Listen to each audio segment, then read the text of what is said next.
welcome to another edition of Real Talk Straight Talk. Today I call it like a legendary day. And people, I'm going to tell you why it's a legendary day in a moment, but first let me introduce our guest. You know, our regular is Angel. Hi Angel, what's up? Hey Colin, how you doing? Right. Going further down on my right, the Adrian Scott, otherwise known as Twizzler. Wow. All right. And my direct right here is TJ, otherwise known as Star Child. Welcome to the set. Welcome to the show. All right. So now let me get back to what I normally do first. Let me say a special shout out to all our sponsors. Got to start off with the Wien Community Center. Big shouts to Pastor Thomas and and the whole team. Got to say a very, very special shout out to Angel at the Fix Hair Salon. Of course, people, we're shooting right here inside Up Like 7 Barbershop, so I got to send a very special shout out to Put on the crew. Got to talk about Rhythm Movements Community Association, all the people in 613 that follow us. Then we move back down to Ontario, where we talk about, Soul Kitchen Radio out in Hamilton. Big shouts to Big John and the whole crew. Coming back to London, gotta say, of course, big shouts to Paranite Bar and Grill, Jiggy and the whole crew, and the ladies of Ollie. And I'm finally getting it right. Ollie Commercial Interior Design. And of course, down the road with the other barbershop, right? Yeah. What are they called, Angel? United Cuts. Big shouts to Kwame and the crew over there, right? Always like to put Angel on the spot, but it's all good. Today, like I said, it's a legendary day. Before I let our guest say a bit about themselves, I'm going to tell you what the topics are. And today, we got two topics. The first one is music related, and obviously with the guests, because they're all DJs. I'm trying to include myself with them. I don't know how true that is nowadays, but London Music Awards, they just announced their stuff, and there's some glaring omissions, and there are people that said to me, you know what, we don't feel represented. So we're going to talk about that. And then the second topic that I'm going to get to is the Grammys. Grammys happened last week, and from Jamaica to the world, there are a lot of people that are surprised that a group from the US won, and not so much that a group from the US won. It was a white group from the US won in the reggae category. So many people had so much to say about it. We're going to chime in a little bit, but for now, I'm just going to get back to my guest. So I'm going to start over there with Mr. Adrian Scott. That's when you give me a little background. I know your background, but let's get some people to hear about your background. All right, well, let's just take it back right to 93. It's when I started out club DJing here in London. A couple of years in, I got into the whole sound thing here in Canada, playing all over with all the biggest sounds, Red Flames, Military, King Turbos, all the sounding from Jamaica, Stone Love. I was playing in the clubs, Scooters Roller World, Epiphany, all of that.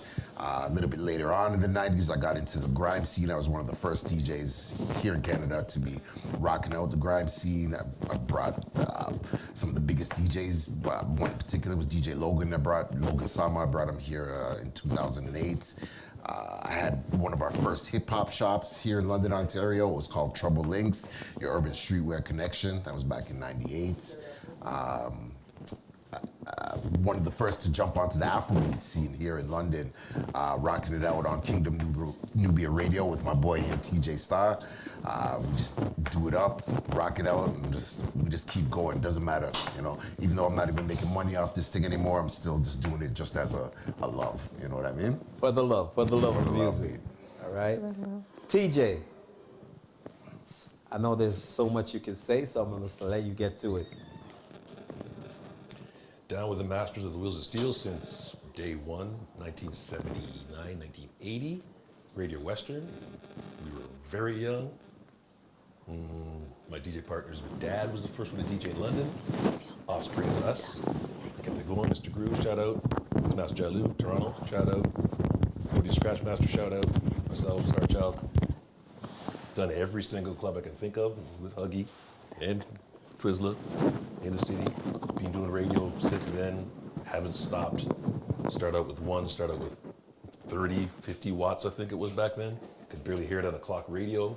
Then we went up to 3,000 watts. Then we hit internet. Then left on a hiatus, went back. Been still doing that. Mark Rudaj is still there. He started KNR1, his own station, which is the station we have. People heard me on Radio Western back then. Jumped on KNR1. My friend Amy heard me from Rising Sound, her station. Now I'm on that station as well. My boy Raul in California, who grew up listening to me on Radio Western, also want me on his station, which is Ruckus Avenue. So I'm on 3 stations every Friday, Saturday, and Sunday. Wow. Non-stop. That's crazy. Wow, that is some history.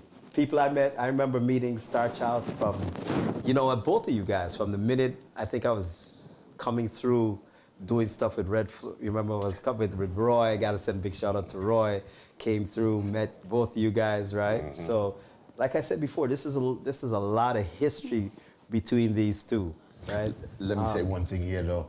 I got a beautiful story, maybe for another show, maybe for something off on the side, but I got a beautiful story about how I met this brother. It has something to do with Red Flame, Black Cat, Swan Club back in 1993. Yes. One of these days we'll talk about that. People, oh man, that's a Toronto story. That's a Toronto story for sure. Even before I just started to come into London, right? I don't even think so yet. I don't even think so yet. Nah. But yeah, that's a Toronto, because I remember first it was I was out in Brantford and all those places, and then finally making it into London, right? Yes, so yes. we're gonna talk about that story one other day, right? Angel. Well, I'm just wowed by all this. I'm in the presence of legends right now. I've met you today for the first time. I bumped into him at Joe Cool's all the times. And you'll be like, I'm Star Child. And I'm like, wow. But I also listened to a whole bunch of your sessions that you throw, and it's like, I love the old school that you do there, which is like amazing. And then Colin, like, everybody here is just like DJing it out, skicky, I don't know. Well, like I said, these are the people that were in London, obviously doing their thing long before I came along. So I came along and met them, and I want to send a very special shout out to KNR Radio, right? Mo D and the whole crew, because there's another guy I got to get at some point, because he has been on this grind for so long. I remember him having his studio just off of Warncliffe, right? So I know him from back. He used to cut commercials for us, and then of course, he moved on and he did. And I'm gonna say it's bigger things, right? So, Foundation Music, right? KNR Radio, once again, KNR Radio, Foundation Music, and it's 24/7. They've even got some merchandise and stuff. So you got to support.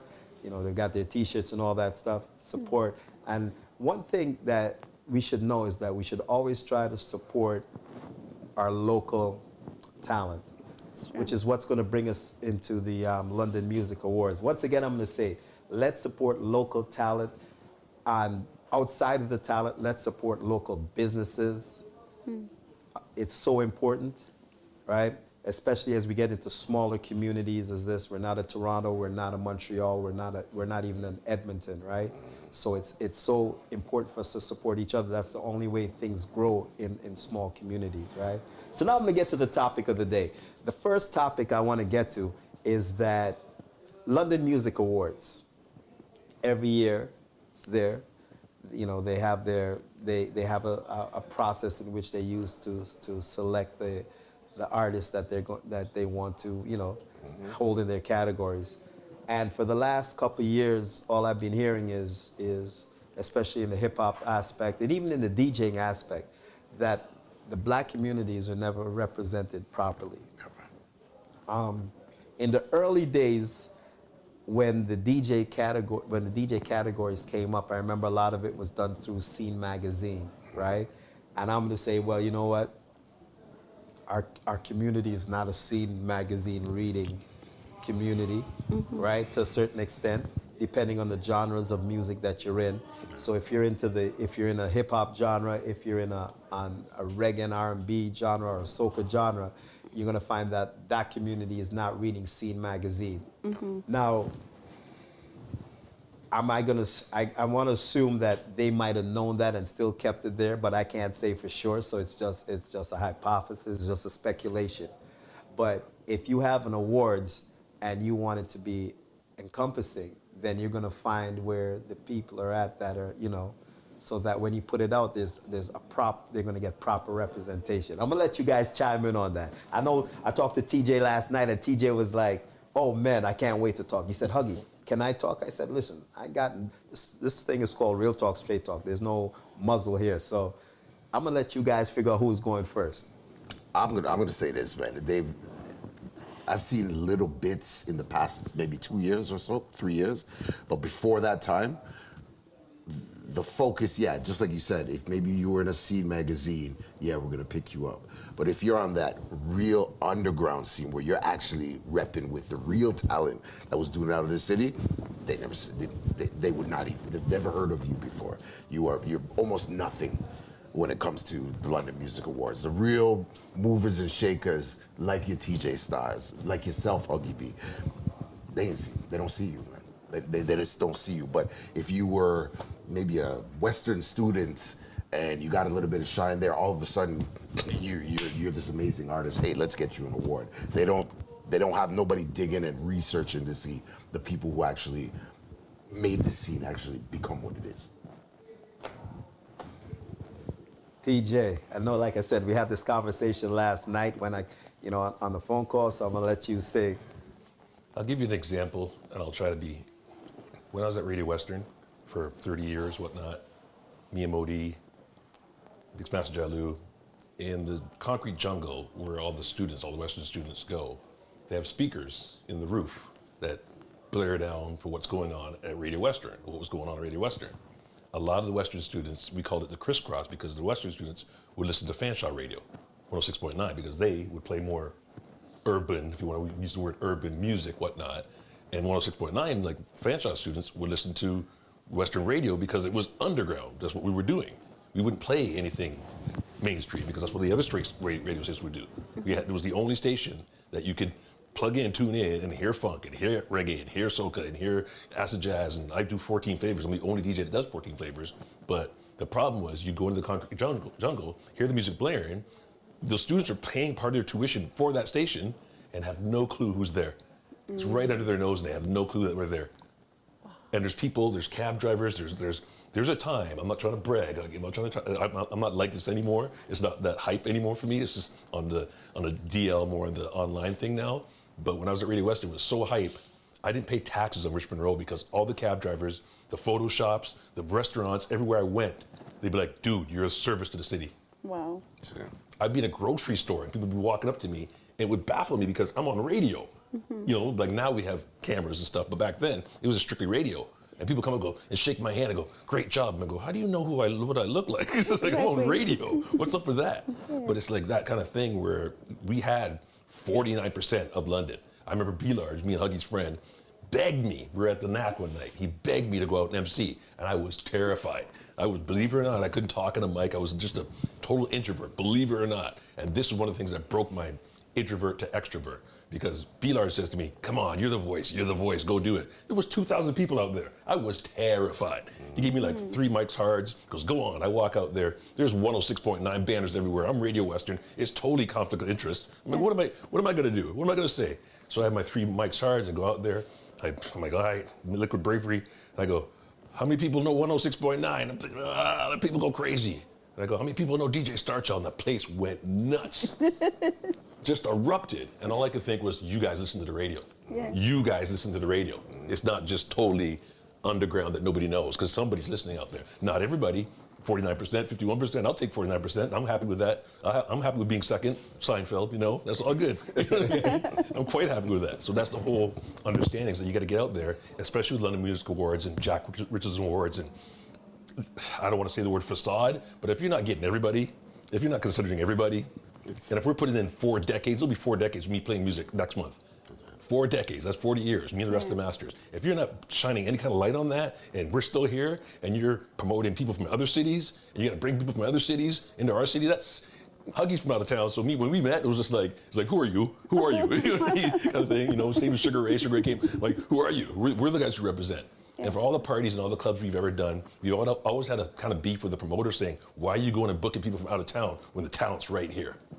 That was all we had to say. You know what I mean? I proved that many times. You know what I mean? It's a lot like you have to leave. Ruckus, our boy Ruckus, had to. You have to leave the city, go represent somewhere outside of the city for them to understand that you're from the city.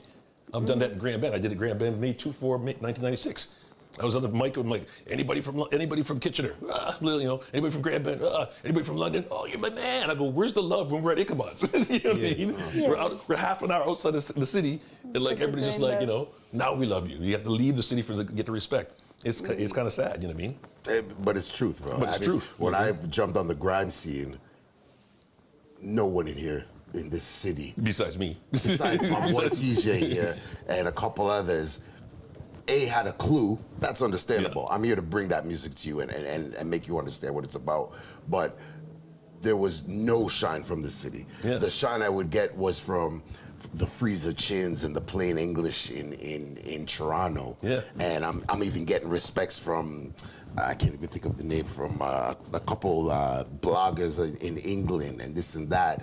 I got put onto a website out of Chicago, Champion Sound, this, that, and the other. It's just like, no one here looks, and that goes back to supporting your own, support the own businesses, support your own artists. This is the way it's got to be, for sure.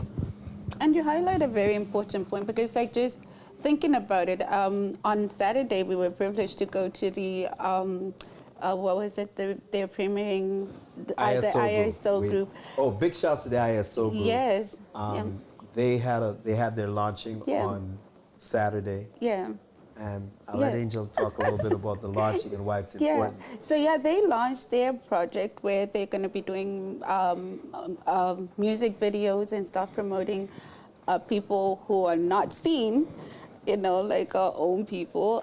But then just that, for that to even come about, something had to be said. She had to speak up and say, you know what, there's no representation for people of my color. And that's how it came about to be that, okay, I need to see a project that's going to represent artists in London and help them grow, because London is full of talent. And you know, the fact that there's so much going on that is just like underground and not noticed if you're not, for sure, a Western student and you're not hyped up by the students and or a French student, I don't think that you're gonna be seen much. But I mean, there's so much stuff that's happening, you know, and like the music you put out there, you know, like just listening to everything you're saying right now in Starchild, the music, like Starchild, I've watched your, like I said, I watch your, you go online every weekend. And the minute you go on, I'm like there. I'm like, wow. Because it's like the music is so amazing, right? And it's like, oh my gosh, why isn't this out there? And why aren't people promoting this? I'm not trying to brag, but when we were doing the rave scene back in the day, like way back, like 30 years ago, whatnot, I remember people coming up to me and saying, choose a style. Yeah. Pick one, choose one, because that's the way it is in the rave scene. And I said no. And I was at 8 styles back then. I know, and I'm at 14. And the diversity is just like crazy. But that's just it, because people will tune into the show, and you have that exactly right, and that's why I do it. People will tune into the show that don't like dubstep, that don't like grime. They say they don't like grime. They say they don't like acid jazz. They say they don't like soca, because that's not the kind of music they listen to. But because you mix it all up and you come at them with no schedule, like you have your time slot, they learn by default. You know what I mean? It's I don't like hip hop, but I like the stuff you play. I'm like, well, the stuff I'm playing is hip hop. You know what I mean? It's like, it's just not the mainstream stuff you're used to. It's just not the mainstream, It's not the mainstream stuff you're used to. It's not Drake. I'm sorry. You know what I mean? Like, you know what I mean? Like, there's so much more music out there in the world. And people that say there's no new music, oh my days, that just blows my mind. It blows. There's so much new music out there. Well, you just gotta look. Is Spotify, Apple Music, Tidal, all of that. Yeah. I almost feel like it's kind of, I'm not going to say it's ruined things, but you remember the beauty of looking for music? Oh, I do every week. Finding it and calling up your boy and saying to your boy, yo, I just found a brand new Guru track, B. Check this out. Yeah. He's like, oh man, that's dope, B. What? How'd you find this? Or, oh, I got it off said mixtape or whatever mixtape. You know what I mean? Craziness. Now it's, oh, I got everything. You're not listening to anything. You're listening to the same playlist every single week, over and over again. Then you change up a couple tracks, and that's it. You're not exploring the music. Most people are not exploring. And here's the big thing about the awards again. And I am not going to name any names because there's people who are getting those awards that are friends of mine, that I grew up with, that I have no desire to bash them at all. So I'm very careful about that. But when people are used to those people and used to that face and used to that same 8 songs or whatnot, what else are you going to learn? How are you going to give an award? How are you going to judge to give an award when you only know the same 8 songs? You don't know 30 songs. You only know the same 8 songs you hear on the radio. And the radio, the mainstream radio, is working with the mainstream clubs and the mainstream people, and it's all one big mainstream thing. So when you have an award show, it's going to be mainstream. And all the underground people could be like, what? I have the best music in the world, but you don't get to hear it because you're only like this. You know what I mean? That's the problem. That's the problem. Having listened to you guys, right, and listening to you know, the struggles and all that stuff that you guys have been through, we've always had a lot of artists and a lot of stuff in the city. How much responsibility do our artists have in making themselves known to the people? Did our artists, right? And I know you said you know people and you might know people, but did our artists take that responsibility to say, okay, all right, there's people out there, right? They're voting a certain way, or they're nominating people a certain way, or there's a committee out there and they're selecting a certain way. Maybe I have to go and be proactive and say, hey, we're out here, right? Now, and I'm gonna use me for an instance. I remember telling Josie and them guys, because gotta send a big shout out to DJ Josie. Yes. He's been getting a lot of awards. I remember saying to him, well, I never got nominated, right? And I laugh about it because of the things that I was doing, right? But then I look back and I say to myself, well, you know what? I knew that it was a Scene magazine thing in my time, right? Because the awards were broadcast and on Scene in Scene magazine. Yes. The ads were there, right? And I knew that that for the hip hop guys and for the dancehall and you know, dancehall, reggae and all that stuff, it wasn't a Scene magazine thing, right? But I didn't say, okay, let me, you know, find out who's doing this and let me talk to them and say, okay, you know what, you guys are off the beaten track. Maybe I thought at the time that it was a waste of time, or you know what, maybe I was just in my own zone, so I didn't pay attention to it that way. So if I didn't pay attention, then I'm gonna think that there's gonna be other artists, other DJs that didn't pay attention and didn't say, okay, let's go address this in a way so that, you know, it can be represented, right? And on last thought before, as we talk about representation, I gotta talk about James O'Rourke, a guy goes by the name of Jamin, who has actually been working very hard in the last 2 years trying to get representation, because he's actually representing an artist himself, and he's you know, it's what he does. So big shouts to James O'Rourke for all the work that he's been doing.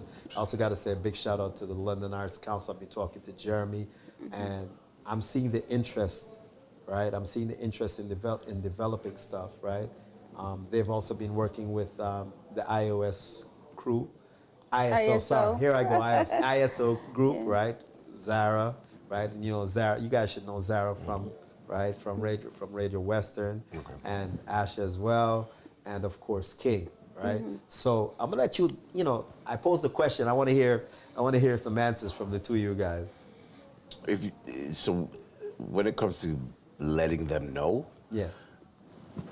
I don't think we needed to let them.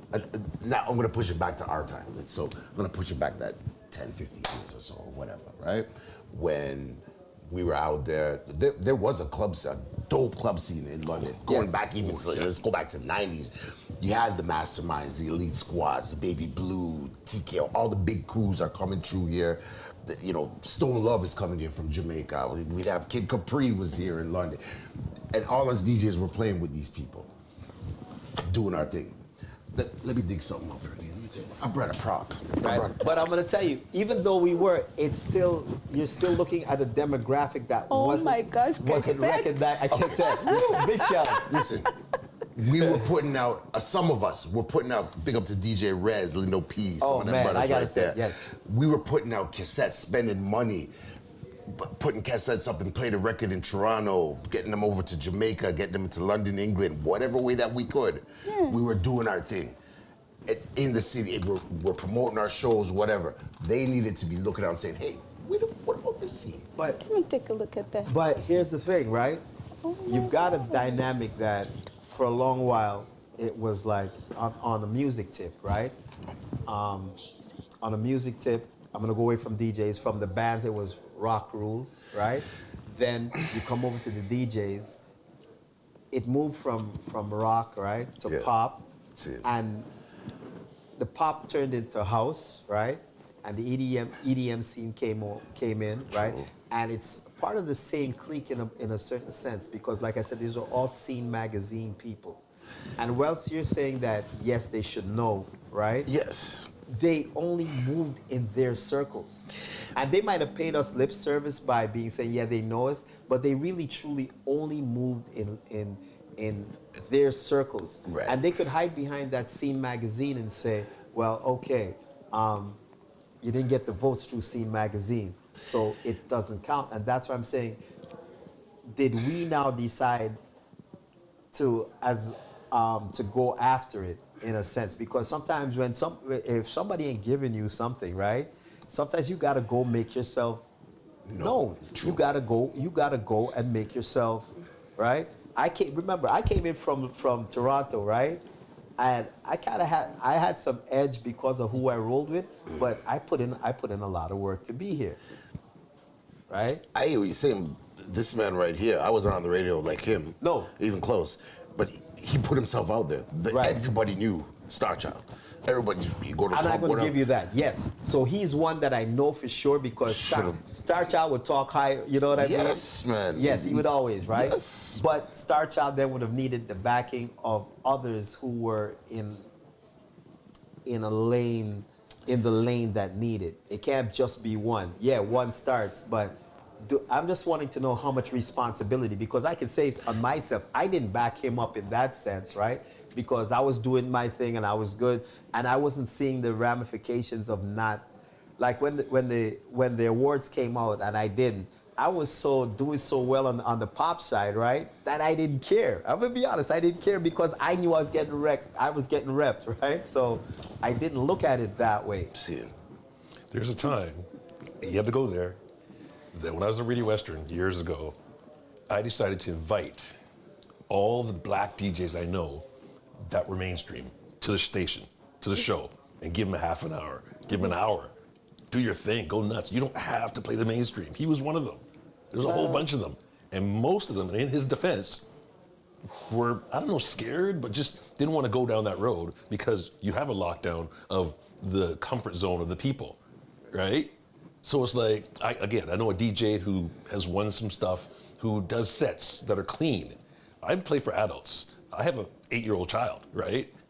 All my DJ partners have children too, right? We have disclaimers, that's fine. But if you go down that road of being pop like that, and you stay that way, you stay squeaky clean, people are gonna expect you to stay that way, and you can never live outside the box. You can never get out of the box, you can never do anything different than what you're expected to do. Truth. I'm a wedding DJ, I do weddings all the time. I did a wedding, like out of the hundreds of weddings I've done, but I was doing one at the Delta Armies. I'm lugging in my speakers on a mobile, and this guy sees me, and he goes, yo, man, Star Child, say, what's up? And he's freaking out like I'm some big celebrity. He goes, dude, why are you slumming it? I go, dude, I'm getting paid $900 for this wedding. It's like, I don't get paid a penny at the radio station. It's volunteer. This is not slumming, you know what I mean, compared to the nothing I get paid in the radio station. I do it for the love of the music. Yeah. You know what I mean? When I'm doing a wedding, I'm doing it for the people. And that's the thing, too, that's been hard for us as mobile wedding DJs for 4 decades, club DJs, radio DJs. People don't understand that we can do both. We used to be hardcore back when we were younger. We used to be very pro-black and, you know, screw the white people and whatever, but we got out of that mindset because we live in Canada. We live in London, you know, the whitest place there is. But when you're doing a wedding and what we grew, and I grew up in rock and roll, and like I grew up in Soul Train and American Bandstand, so I know both, you know what I mean?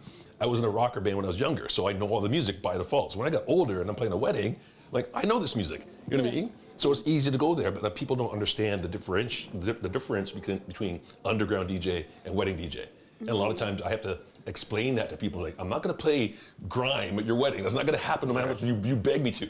I know you love my show, that's great, but it's not gonna happen, and vice versa. I'm not gonna play Brown Eyed Girl on my show. That's not gonna happen. You know what I mean? It's not gonna happen. Definitely. It's not gonna happen. So you have to have that clarity that people understand you can control both. And if I can control both, and my listeners can understand that, anybody can understand that. It's easy, you know what I mean? It's not that hard to, people think you have to be in a box and you have to, be like that. And that's why I said the story about, bringing the mainstream DJs. But mind you, all the mainstream DJs, I remember them calling me up and going, dude, you're killing it on the show. I'm like, you don't even like this music. Why are you telling me this? I'm like, well, apparently you do like this music, but you never play it, you know what I mean? So No, I think, and I'm going to talk about liking and not playing. Like, I'm going to talk about Everfresh. Yes. Right? Another he's going to love this. legend. I've always said to people, I don't think Everfresh is a main room DJ, but Everfresh is one of the most eclectic small room DJs that I've ever heard anywhere, right? I played with Kid Capri, right? I've been fortunate, played with Jazzy Jeff as well, right? So I've been fortunate to hear a lot of DJs, but on an eclectic vibe, right? Where you can start off in R&B and end up in jazz. Everfresh, I call him the king of that stuff, right? Definitely one of the kings. And so there's always been that scene. And likewise, I said, once again, I'm going to come back to the question, how much of us not getting the recognition is on us as well, in terms of understanding that, okay, we're not getting this recognition, so therefore what we have to do is we got to go get it, right? Not just in terms of, okay, the regular people, because it's not those guys that are ignoring us, right? The people that are ignoring us, once again, are the people that are guiding the London Music Awards and the scene. At that time, it was, like I said, the scene magazines and stuff, right? And they're only voting in their comfort zone. And remember, black music in London, it wasn't in anybody's comfort zone, right? We all know that. We all know the days of, depending on what you were playing at the clubs, how the clubs looked at you, how, if your clothes was too baggy, there's certain places that didn't want to see you, right? I mean, we'll call it. Remember Jim Bob Ray's Happiness? And they literally, they had that dress code, and that was a thing. It wasn't just London, right? Because I remember being on the road with Molson in Ottawa, and it was the same thing. I saw the dress code, and it's because no baggy jeans. Might as well say you don't want no black people in here. They literally had no hip hop gear on the dress code. No and way. we took it to 6X. We from Radio Western took it to 6X. I was getting interviewed at 6X for what he was talking about. I asked the president of 6X for that CD. He goes to give it to me, and he knew what I was going to do with it, because we're going to go back to Radio Western and just blow it up on Radio Western, because that was a big thing. You can't be telling us, how to dress when you're playing black music. That's crazy to us. You know what I mean? So we went back. I gave it to my DJ partner. He blew it up. But before that, the president of 6X, he looks at me and goes, do me a favor. He goes, keep the host out of it. Keep the host out of it. I go, no problem. Give the CD, it blows up. We got in trouble, actually, because we just blew it up. It's like, this is a big stink. We're like, kind of boycotting Jim Bob's. The bouncers, the head bouncer at Jim Bob's, because I was still going there because I worked for Cool's and whatnot, they looked at me and go, Star, how can we make this go away? And I go, get rid of that dress code. Because it's not right. Yeah. No hip hop gear, like no hats wear sideways, no jewelry. All we that can kind of stuff. blatantly. What are you gonna It's wear? not going to say no black people, right? What are you gonna They wear? were afraid. Right. So They therefore, were afraid. and so therefore, if Robinson's we got Hall, that, like Snoop Dogg doesn't live here. What is that? if we got that attitude, right? How do we expect then that when awards are going to come out and all this stuff, how do we think that there's going to be A fair- a fair representation? They're gonna pick the ones that they know that's been cool with them, and No. that's where I go back to how much of that responsibility is also on us. I feel like to answer that question, I feel there's a lot of people who are naive to the nomination and selection process, like myself. Do you have an idea of how that's an? Okay, I've understood that it went through the Scene magazine. From there, do people then nominate, or is it just like an internal thing? Actually, I'm just really addressing the artists themselves, not the people. Oh, because you know what? As an artist, if I'm getting nominated, right, I'm making sure my people know that I'm nominated, Okay. right? So what I'm going at is really the artists and the DJs, right? And like I said, I called myself out first. So before anybody can say anything, I made sure and called myself out because I didn't do certain things, right? I would say, yes, you had a responsibility, but I don't think there was really anything we could have, especially going back 10, 15 years, there's nothing we could really do. They're just jumping. It's only been in the past couple of years that I see them really jumping on actual black music. You know what I mean? Yeah, and like I said, big shouts to James and jamming, and ISO, who's here now. Right. And, another name I got to put in is Corey. Corey up at Music Office, right? London Music Office. They're now starting to embrace. Right. And it's good because we're seeing some of the results where we've got a DJ Jose that's won a lot. He's been winning some awards this year, right? So it's good to see, right? They're just late. Huh? They're late. It's a bit They really late. They black people late. Sorry, they hate me. Seriously, come on now. But it goes back to the fact of Did you say people. black people? I said black people late. They were black people late. They are late, hardcore late on something that they should have been seeing this scene building up, people doing things. Bro, I had a clothing store, Trouble Link, your Urban Streetwear Connection in 1998, repping. Y'all didn't see that? No. They couldn't see that somehow. They couldn't see this guy as a DJ, this, that, blah, blah, blah, blah. And somehow y'all just didn't see nothing. They didn't see it. It wasn't relevant. It was relevant to them. Because our music wasn't, you know what? Our music wasn't relevant, right? No. I think We did have this conversation before I about think- the music and our own representation of our own music. You were doing a great job at that time. That CD, look, I can't even go to cassette. Exactly. You're like, I can't even go to, see that cassette. It's 1999 and it's representing Black History Month in 1999. Yes. And at the same time, it's an Afro heritage kind of thing. And that's amazing at that time. But then were they prepared for that? No, they weren't. Now, we've had this conversation on another podcast about the representation of how Afro pop has become, like Afro beats have become more popular. So now they're like, okay, you see collabos with American artists, with the Nigerian artists, and now it's cool, right? Yes. So now it's like, okay, let's take notice. There's some African influence in this. Now let's take notice to that. So that's why, like, if Jose plays his Afro beats now, it's like you are playing longer than him, but now he plays it. It's now hip because everyone in the club is jumping and going crazy. So they're like, oh my gosh, this is like Mecca right here. But at the end of the day, like you say, they're a little late. You know what I mean? They're like black people late. But Colin asked a question that's very important. Are we putting ourselves out there? Like, I feel like we went to this networking meeting. Some people just stand like just on the walls and not introduce themselves. You know what I mean? I want to shake hands. I want to go and say, hi, my name is Angel. I do this and this and this and this.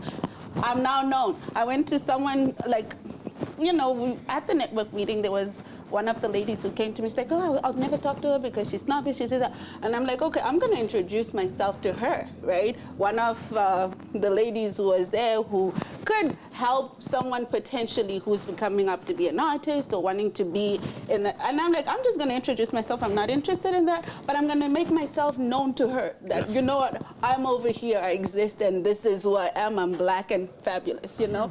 I go, I'm saying, I'm Angel. You know what I mean? I shook her hand, I looked in the eye, and right now she knows who I am. And she's like, thank you for introducing yourself. I'll take that. You know what I mean? I'll take that. But now she knows there's an angel in the community somewhere doing something. You know what I mean? So I feel like we're afraid. We're afraid to show up and shake hands. That's something that I want to shake hands with the powerful people. Well, maybe not so much, but I've noticed that you will find my black brothers and sisters sitting around like flies on the wall, just like watching. And that's me. And that's the beautiful thing. Let me tell you about this thing we went to on Saturday, right? You gotta shake hands. I've become more reserved as I got older. So now I travel with Angel, right? Let me just tell you that, right? I travel with Angel. Angel is a great representative of not only of what we're doing here on Real Talk, Straight Talk, but on what we're doing overall with the platform EVOM3. So I'm like, you know, we had a meeting with the ISO group and we had them on the podcast and they invited us, right? And I'm like, yeah. Of course, it's me and Angel going because you know what? I'll be in the corner, you know. And Angel she's gonna meet everybody, Which is good, because I look at it as I had my day of meeting everybody, and I'm like, I'm going back to when I was 18 and 17. I was more reserved and all that stuff, and Angel, she's just like, energizer, all right? There's 20 people here, I'm meeting 21. Yep. And that's how she was, right? So, but that's what was needed, I think, back in those days, right? True. I don't know how much it would have moved anything, right? Because the mindset really was white music, white this, white that. But at least it would have been not militant, and maybe it would have been, and maybe it did need to. Because you know what? I know TJ can be militant, right? Because I remember TJ talking to me about the TKO stuff, right? Yes. And I understood his point of view, right? But what I think he didn't really understand, that I think I tried to say, was that like when CSO first got established here, right? It came through some Toronto people, so they were used to me, so they brought me in, right? It took me a while to decide to be here and get in here before I could actually say, okay, let me open doors or do whatever for other people. But you can't just be mad at me, because I'm not necessarily the problem, right? And you got to talk to the people, and the people that are doing the bookings. Remember, a lot of these were Toronto kids, so they come down here, right? And it wasn't that integrated atmosphere where London was mixing with the Toronto kids, and the Toronto kids were in the London aspect. In fact, it's only been really the last few years where I've actually seen the Westerns really, really, really, truly make an imprint in London, in the sense that they're actually moving with London people. Before, there was a definite community. It was London, it was Western, right? Either you were going to school. If you were going to school, you didn't really talk to the local people, right? And that's what I saw. That's what I saw coming in, right? Because I came in, then I stayed, and then it was like, oh, you live here now. But then, I still had that Toronto, so I could actually call back, and I could call on a little bit of my history. I mean, this goes back to what you guys were saying earlier, is we just don't support our artists enough, our own scene, right. No matter if it is London or Toronto or Edmonton, who cares where they're from, but we have legendary DJs and artists that have come out of Canada that have been very close proximity, yes. That I could say to a university student right now, you have no clue who I'm talking about. And it's sad when you think about it. I say a mastermind. Who's mastermind? DJ who? I say elite, the world famous elite squad. One of the dopest hip hop cliques to come out of Canada, to be honest. Most bands don't know it. Do you even know it? You never even heard it. No. And then you got to go on a different route there, because up until a certain time, Canadian hip hop wasn't taken seriously, because You're right. because we did not have the structure in here. Because remember, we're still dealing with the mentality of especially that white community, where they were going hip, they were going rock. But they were mingling here. They were still getting booked out here in London in clubs. There was a point, Chambers, Ichabods. Yeah, but okay, Wade, let's talk about the clubs though. It was Ichabod, so big shouts to Sid and Sid, right? Then we had a little bit with Ricky's on the Rocks, right? Mm-hmm. They would do stuff. Yep. Other than that, it was Chambers. Hold on, let me talk about the knack with Siva. Okay. Siva, right? Okay. Siva would do stuff, right? Yes. And for me, the person that really put me on would have been Markham. Markham, when I went to the Phoenix, guys might not know Markham, right? Markham Ruza came to the Phoenix, right? And between him and conversations with Steve and me, he decided that he was going to put a whole hip-hop, an R&B, and reggae Thursday night. And we did some serious numbers at the Phoenix, right? That was the first club that embraced it in a main room in that aspect on that white scene. The drink embraced it, but they embraced it more in the back room, in the hip-hop room. Remember, they had the hip-hop Cherry Lounge. Room? Right, right. They had the Cherry Lounge, right? Sapphire. I got a little bus because of the all ages, and they put me with Daz in the main room, but it was still on a limited content, right? But at least, and people were giving me flack. Oh, you're being commercial, right? But the doors got to squeeze. True. The doors got to squeeze, right? But the thing is, they allowed me to play reggae more than reggae was being played on a main room level. Because if you ever came to Phoenix on a Thursday night, you know you're getting half an hour to 45 minutes on one set. Now you tell me where outside of Ichabod's, right, and stuff, and Ichabod's were starting to go down. But I'm talking Phoenix, I'm talking 1,000 plus, just like the drink, that you can play half an hour reggae and nobody. I remember when Phoenix went down and Jim Bob's, and I went to Jim Bob's, and the first thing they looked at me and told me was, first thing, you can't talk on the mic the way you talk at Phoenix, Yes. right? And then they were so used to the guys with their X mixes, is like, I only lasted 2 weeks. Thankfully, my daughter came and I said, you know what, I'm done with this, right? And I did 2 weeks. They hired me right after Phoenix, and I only did 2 weeks there because I just couldn't take it.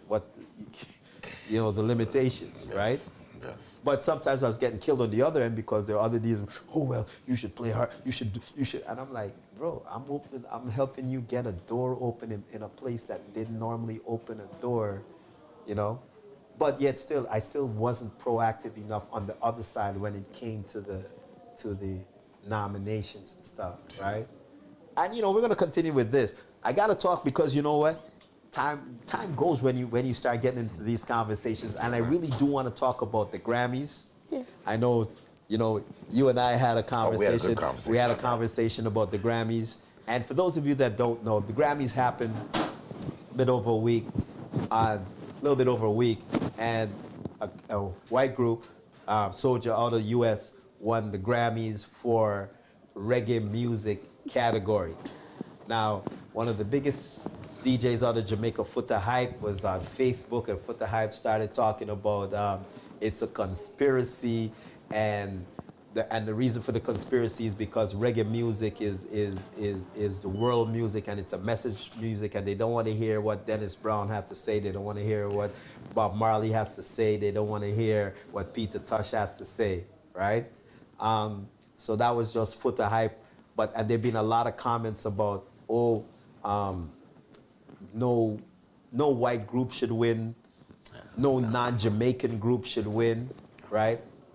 A lot of comments. I'm gonna see I'll tell you where I stand in a little bit, but I just want to get an idea. Is reggae music should only Jamaican acts win a reggae music category, especially on a big stage as the Grammys? No, you can't say that. Okay, in this situation, this was a lack of research. That's what I'm telling you. This was somebody who was lazy. That's all I'm gonna put it, because many Jamaicans have won Grammys before. Yeah. Right, going back to even Shabba, Grammy kid, right? Okay, right. So in Jamaica, just maybe a month ago, who was honored by Andrew Holness, a Japanese reggae song named Mighty Crown. This man honored them as reggae ambassadors because they kill it. There's nobody who can say nothing about this sound. This sound kills. And before that, OD would have been, who got an OD out of Jamaica? Out of England.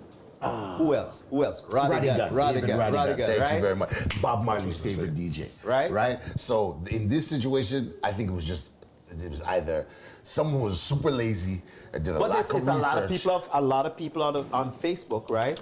A lot of people on Facebook are mad over Soldier. Yeah, because have you ever heard of Soldier before? Well, Soldier, I asked my son to help me do the research today. But I've heard maybe one or two songs before, but I didn't know who it was. You know what I mean? I listen to reggae on the regular, and all the sound them, the reggae sound them, and never in my life have I ever heard this crew before. If I heard you at least maybe one tune, really go, okay. Now for the sake of this show, I went and collected a whole lot of information so people would know. It's one of Chronic's favorite groups, bro. So Soldier is Soldiers of Jah Army. There's 8 members in the group. They're third-time non-Jamaican artists that has won the reggae album, and their winning album was Beauty and the Silence. Many Jamaicans didn't even know about this group. Hello. And they won the Grammy. They won the Grammy over 5 other nominees, including Sean Paul. So they beat Sean Paul. Sean Paul was Sean Paul. Yeah. Spice was in there as well. Yeah. Gramps Morgan was in as well too. Yeah. Forget who else is Spice, Gramps. Shensia in there. Was it Shensia? No, no, could have been. I'm not sure, but I remember Gramps. But they themselves didn't even think they were going to be nominated. And they've been around since 1997. yeah, I know them for about 15, and I said 15, 16 years. I know Yeah. them, but they're one of Chronix's favorite group because on Facebook, Chronix came and said, "What are you guys talking about? If you only know that these guys are some real, true musicians and they've been around for a minute." They've got 9 studio albums. They were also nominated in 2015 and in 2017. And the band has also collaborated with Damian Marley. So there's a lot of history, and people just didn't know about them. Like, I listened to their music, and I kind of said to my son, okay, they kind of remind me of Magic. Baby, let me lay your head down. They kind of like have that vibe to Right. it. And I find there's a lot of positivity in their music, and it's actually like really good. And I listened to the whole album, and I'm like, they're not bad. They're actually pretty good. But I understand the frustration that someone who is a novice to this particular genre will be like, okay, why didn't someone who's been doing it for many years win it? But then I also want to look at it as, how about appreciating the fact that someone else has managed to appreciate your culture and take on something and sing like you because it's that good. Like, I've been listening to like reggae since I was a kid. I remember when independence in my country, Zimbabwe, Bob Marley came to Zimbabwe to celebrate independence for us. And do you know, in my country, the number of digital, we used to call it digital music. So it's like Madigi, that's how people reference to it. Like, people will be like doom doo doom doom doo doo, jumping over tables and everything. And reggae is a big thing in my culture. So you'll find that even like the urban hip hop artists, even there's even a dancehall group that, like, there's a dancehall genre in Zimbabwe that just, so it's like they've adopted all these cultures. And so for a white person, maybe it's because it's a white person adopting, would it be different if it was a black group that wasn't Jamaican winning? But you know that, and the next thing too, you know, Would it be different though? Would it be? I don't know, and I'm gonna say yes, because a lot of the comments that I read, right, centered on the fact that it was a white group, right? So it would have been different if they were black Now, from Zimbabwe. you know what? Because she's on my Because they got Zim Reggae, right? They got Zim Dancehall. Zim Dancehall, right? So would But- it have been different if someone from Zimbabwe had won this award, and would it have made a difference? So let me give you another take on this, right? I'm going to go back to early reggae music. Early reggae music.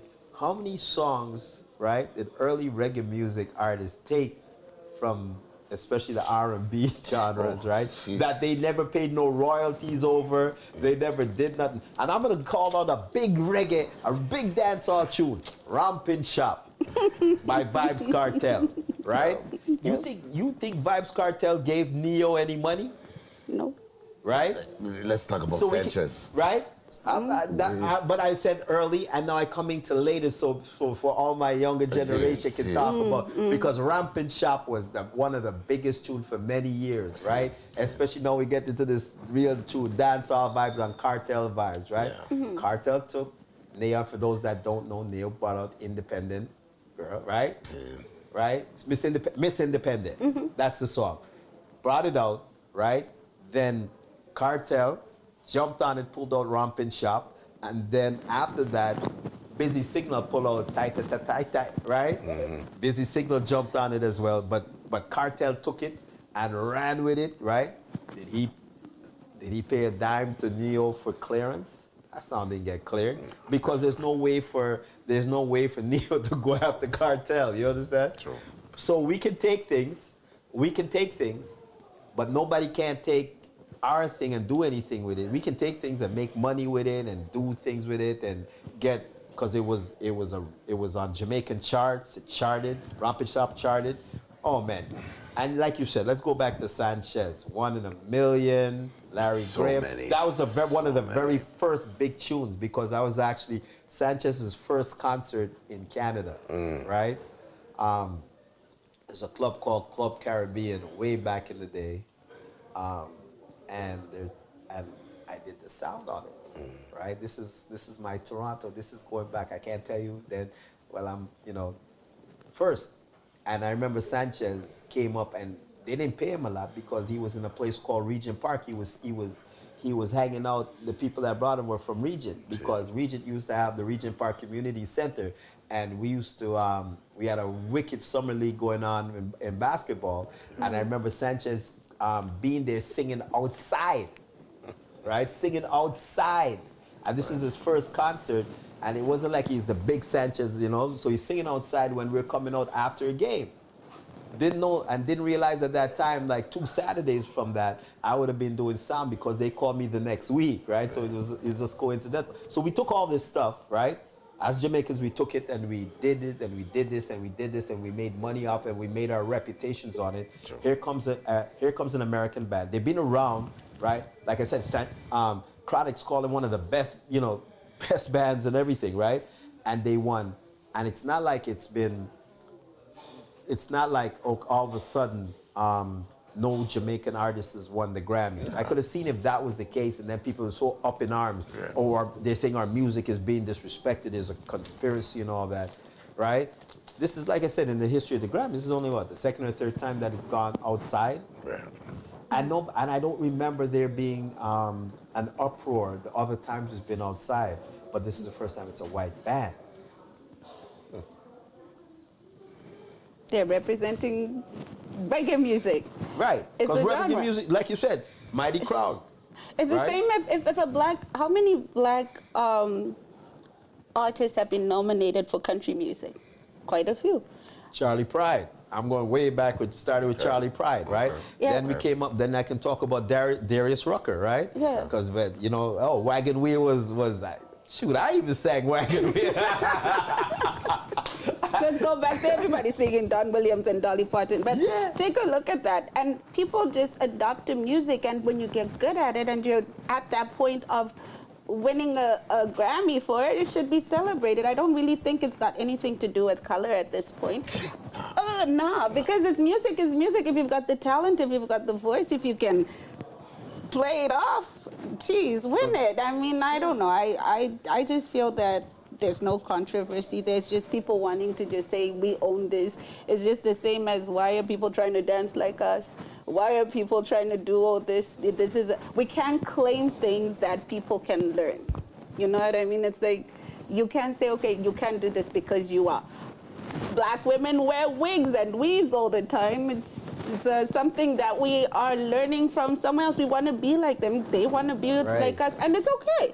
So that's just where I'm at with that, and I'm going to stop right there. And I'm going to say it goes back to kind of that whole, the Spotify's, the titles, this, that, and the other. People think they have everything. You know what, when Huggy, I was talking to Huggy 2 weeks ago or whenever, and you were like, yeah, it's a group called Soldier. Yeah, you gave me that. I had to talk to him. I said, listen. Yeah, I had to talk to you. I said, listen. And then you gave me the history, too. You're like, oh, they got a history, this, that, and the other. And I was like, okay, you know what, all right. Who cares if they're white? It doesn't matter. Yeah. If they put in their work, they put in their work. They put in their work. But the whole, again, it's that being able to dig and look for music and find stuff, and it becomes a gem, and I just don't see that anymore. And even in myself, man, you know, in my old age, bro, we don't look for music the way it sounds. It's just there. It's just there. Speak for yourself. Okay, right? So all of us except for him. And I still search. All right. Okay, I still search. Oh man, let me run out and leave right now. When looking for music, though, if we look at the CDs or even cassettes, there's always that one song that you'll never find anywhere else, like a bonus track on those CDs. And even if you go on Spotify or any of those other, or even on YouTube, you will not find it. I had this CD, like an Usher, was it an Usher CD, Sean? I don't know. But it had one track that I've been looking for everywhere and I can't find it. But it's on the CD. So you have to do your, you've got to do your search. I still rely on radio. Yes. This is the only way I figured out Really? African music. Radio? Yes, by digging up a local station in Ghana, and I would listen to it. That's amazing. Or dig up a local station in Kenya and listen to it. Dig up a local station in Zimbabwe and listen to it. That's the only way I was able to Shazam the music. Yeah. Shazam what I like. Shazam what I build up a list, put out a set. People, is Shazam the greatest thing that ever got invented for music? It actually is. I'm telling you. And on that Shazam note, you know what? It's all about the time. So, people, love the conversation, love having TJ, love having Twizzle on the show. We're going to get you guys, obviously, we're going to get you guys back. Respect. You know what? One day I got to get I got to get Mo D on and I have our true K&R session in here. Masters of the Wheels of Steel. And Masters. Well, okay, K&R, it's coming out of the Masters. So when I say when I say K&R, I do include, everybody, right? Jalu, Mo D, as I said, everybody. Mr. Groove. I want to thank everybody for being a part of Real Talk, Straight Talk.